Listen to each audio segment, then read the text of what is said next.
One evening, the Browns settled down to watch a television quiz program called Lucky for Some.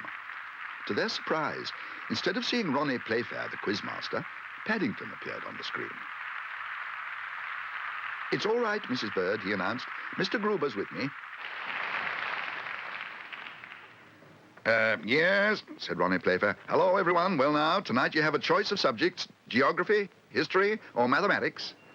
"I think I'd like to try my port mathematics, please, Mr. Playfair," said Paddington. "Bears are good at sums." "Fancy choosing maths," exclaimed Jonathan. "Knowing that bear, it may be a wise choice. He keeps his accounts very well."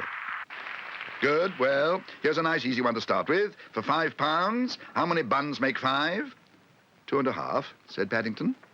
2.5? You wouldn't like to try again? "No, thank you," said Paddington firmly. "Then I'm afraid you're out of the contest." "But I always share my buns," said Paddington. "I break them in half." "Here, give Mr. Brown the money," shouted a voice which sounded suspiciously like Mr. Gruber's. Yes, well, we'll try again. Here's an 8-foot plank. If you cut it in half, then cut those 2 pieces in half, then cut all the pieces in half again. How many pieces would you have? 8, said Paddington. Very good. Now, for £25, how long will each of the pieces be? 8 feet, said Paddington. I think. 8 feet? You're sure you won't change your mind? Quite sure, thank you, Mr. Playfair, said Paddington. "Oh, Paddington," cried Judy. "I told you we shouldn't have chosen maths," said Jonathan. "I'm afraid the answer's 1 foot. You'd have 8 pieces each 1 foot long." "Not if you cut them down the middle," said Paddington firmly. "If you cut them down the middle, you'd have 8 pieces 8 feet long." "He's right. Give him the money." "Give him the money." Ronnie Playfair gazed at Paddington. "One last question," he said, "and this time it's for £100.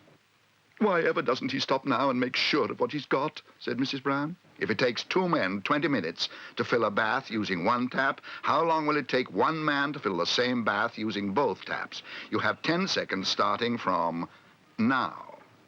"No time at all," said Paddington promptly. "Wrong. It will take him exactly half the time. It's on the card." "I'm very sorry, Mr. Playfair," said Paddington politely, "but you did say it was the same bath, and nobody let the first lot of water out."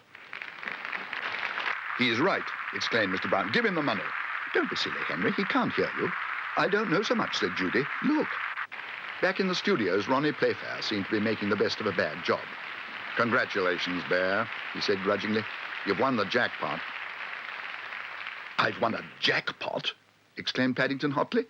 He directed a hard stare at the quizmaster. "Containing 100 crisp, new £1 notes." "Gosh," said Jonathan, £100. Good old Paddington. "The point is, what will you do with it all?" Paddington considered the matter for a moment. "I think," he announced at last, "I'd like to give it to the Home for Retired Bears in Lima, where my Aunt Lucy lives. They only have marmalade on Sundays, so I expect it'll come in very useful." "I think you'd better send the pot as well. If they have £100 of marmalade, they'll need something to put it all in." "Thank you, Mr. Playfair," said Paddington. "Perhaps I could help you with your program another day. I could try my port geography next time. Bears are good at that, too."